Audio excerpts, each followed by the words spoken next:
देश के सबसे बड़े गोल्ड रिफाइनर राजेश एक्सपोर्ट्स पर ईडी का शिकंजा कस गया है। ईडी के छापों में कंपनी के हिसाब में कई गड़बड़ियां और फर्जीवाड़े मिले हैं। सेबी भी कंपनी पर ट्रेडिंग की रोक लगा चुकी है। 23 जून को ईडी ने राजेश एक्सपोर्ट्स के कई ठिकानों पर छापे मारकर संवेदनशील डिजिटल डिवाइस और वित्तीय दस्तावेज जब्त किए हैं। विदेशी मुद्रा प्रबंधन अधिनियम के तहत जांच में कई चौंकाने वाले तथ्य सामने आए हैं। राजेश एक्सपोर्ट्स का जो स्कैम है वो अपने पैमाने पर लोगों को रोज़ चौंका रहा है। एक नई घटना ईडी की सामने आई है।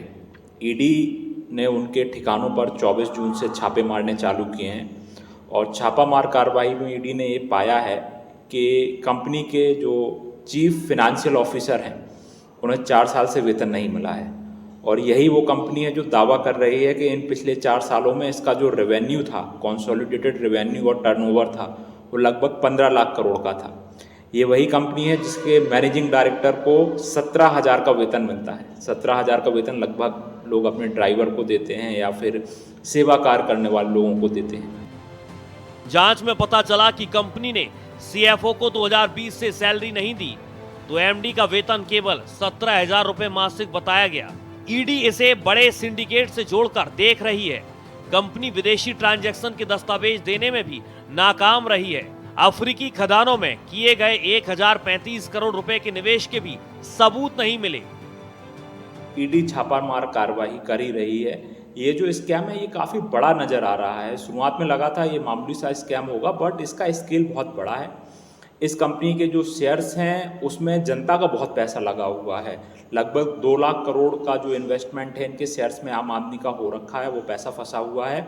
और एक बड़ी रोचक और गंभीर बात है कि लाइफ कॉरपोरेशन इंडिया जो है, एलआईसी जो है, एलआईसी का लगभग जो 10% इस कंपनी का इक्विटी है वो एलआईसी ने खरीद रखा है। एलआईसी का पैसा पब्लिक मनी है, तो इनके शेयर्स में पब्लिक मनी फंसी हुई है। इनके शेयर्स के दाम रोज गिर रहे हैं।